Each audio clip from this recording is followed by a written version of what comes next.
আসসালামু আলাইকুম। ওয়ালাইকুম সালাম। আমি আনোয়ার ইসলাম বাদশাহ, সহসভাপতি ঝিনাইদহ জেলা বিএনপি। জি। আমরা ঝিনাইদহ জেলা খাদ্য নেতৃবৃন্দ, একটু এক মিনিট প্লিজ। মঞ্চে যারা আছেন, যারা অনুষ্ঠানটি পরিচালনা করছেন, আপনাদের কাছে অনুরোধ থাকবে, যেমন আমাদের আনোয়ার ইসলাম বাদশাহ, উনি জেলা কমিটিতে যেহেতু আছেন, ওনার সাথে মাঝে সাঝে আমার কথা বলার সুযোগ হয়েছে বিভিন্ন অনুষ্ঠানে।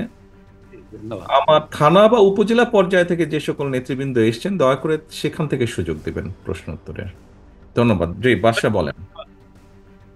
ভাই, আমি বলতে চাচ্ছি যে ঝিনাইদহ জেলা খাদ্য উৎপত্তি একটি জেলা। Hello hello. আমাদের এখানে বিশেষ করে ধান, পান, আমাদের খাদ্যশস্য উদ্বৃত্ত একটি জেলা। এইখানে কোনো সরকারই আমাদের এদিকে নজর দেন নাই। বিশেষ করে আমাদের এখানে কৃষকের জন্য কোল্ড স্টোরেজ দরকার।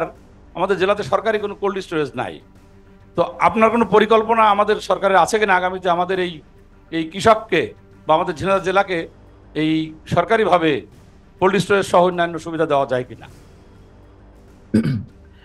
দেখুন, আপনি যেই সমস্যাটার কথা বললেন, বসুন। আপনি যেই সমস্যাটির কথা আপনি বললেন, এই সমস্যাটি শুধু ঝিনাইদহে না, বাংলাদেশের বিভিন্ন জায়গায় বিভিন্ন রকমের ফসল হয়।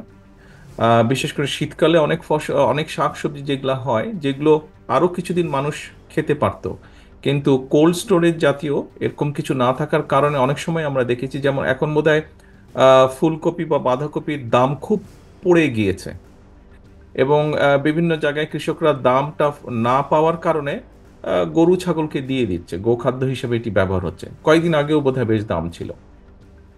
এরকম আমরা দেখেছি অন্য অন্য প্রোডাক্টের ক্ষেত্রেও এরকম ব্যবস্থা হয়ে থাকে। যেটি আমাদের চিন্তা আছে, আমাদের পরিকল্পনা বা চিন্তার মধ্যে আছে, যে এই এরিয়াগুলোকে লোকেট করা এবং সমবায়ের ভিত্তিতে চেষ্টা করা, যে ছোট ছোট, এখন আমি জানি না আপনার ধারণা আছে কিনা, ছোট ছোট কোল্ড স্টোরেজ পাওয়া যায়, কিন্তু যেগুলা মোবাইল কোল্ড স্টোরেজ আপনি বলতে পারেন, বড় কন্টেনার বা বড় ট্রাকে করে যেটাকে উঠিয়ে নিয়ে চলে যাওয়া যায়, এবং বিদ্যুৎ লাগে না, অনেকগুলো আছে, মোটামুটিভাবে সোলার দিয়ে চালানো সম্ভব হয়।